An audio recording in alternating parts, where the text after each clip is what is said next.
Štúra.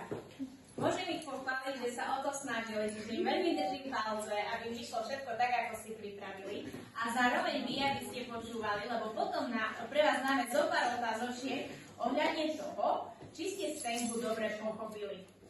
Takže, poprosím na začiatok moderátorku.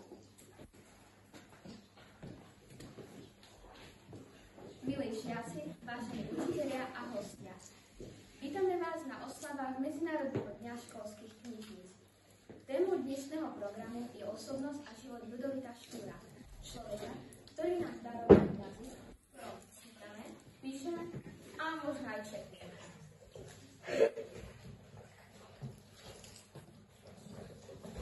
Dnes užijeme hady. Presunieme sa takmer o 200 rokov dozadu, aby sme spoznali muža, ktorého slova nezostávajú.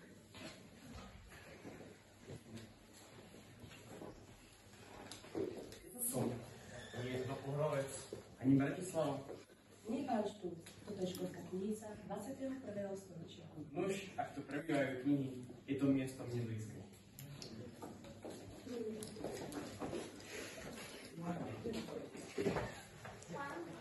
Scéna 2. Deslo v Uhrovci.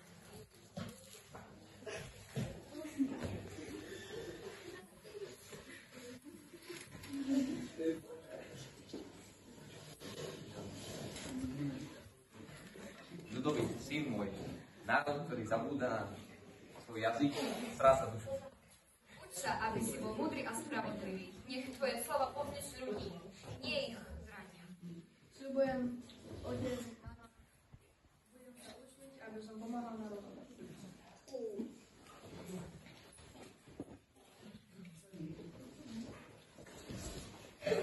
Scéna 3.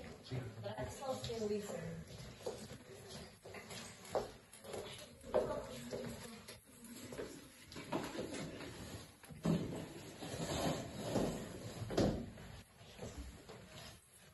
Dnes budeme hovoriť o jazyku, ktorým píšeme. Latinčina, čeština, alebo čo náš ľud, ktorý týmto jazykom nerozumie.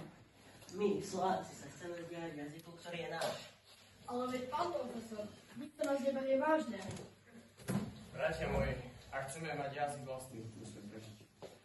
Keď sa nám to nepodarí, Potom aspoň zorieme so slovom Slovák na perách. Scéna 4. Kodifikácia stolíc.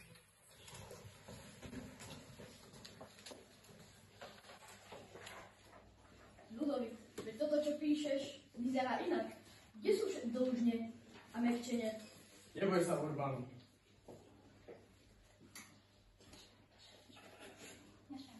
Naša reč musí byť jednoduchá, blízka ľudu, alebo osmešná. Povedz im, že jazyk nie je múr medzi bratmi, ale most medzi dušami. A tak vznikla spisovná slovíčka. Jazyk, ktorý hovorí srdcom každého slova.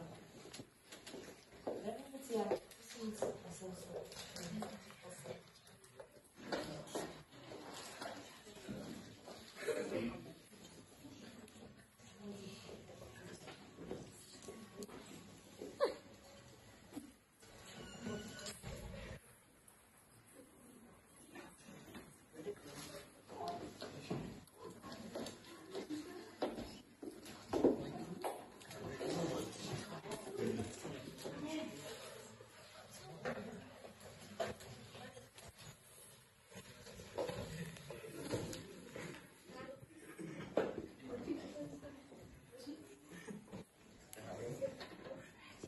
Bratia, ľud volá o slobodu.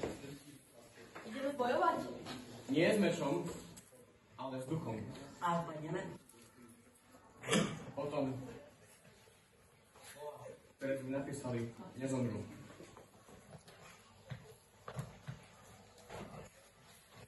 Posledné chvíle.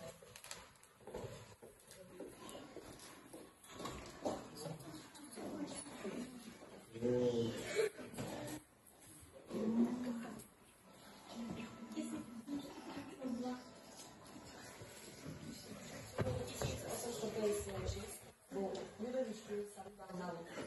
No v nešťastnej národe sa postrelili sklamali.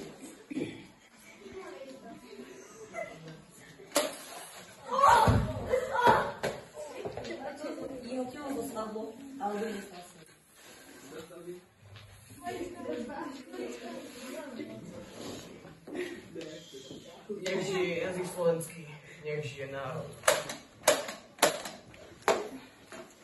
Zobrať, ale im dielo žije. Každý z nás. Prosím, minútu ticha pre Ľudovita Švíka.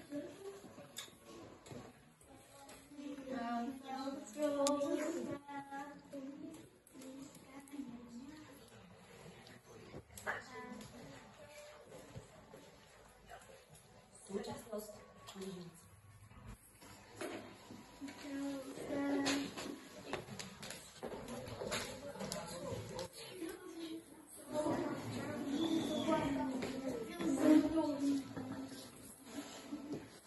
Ten štúr vyzerá aj nejaký influencer z 19. storočia. Neviem, možno robil nejaké real scout na matike. Nie. Ale dá sa povedať, že ovplyvnil všetkých Slovákov. Aj vás. Počujem moje deti, vaše hlasy. Ty si ten, čo vymyslel spisovnú slovenčinu? Nevymyslel, len počúval, ako hovorí ľud a zapísal jeho dušu. Prečo vlastne sme sa mali o tebe vôbec učiť? Lebo jazyk nie je slovo, je to pamäť národa. Most medzi minulosťou a vami. Tak asi sa začnem rešpektovať. To mi stačí.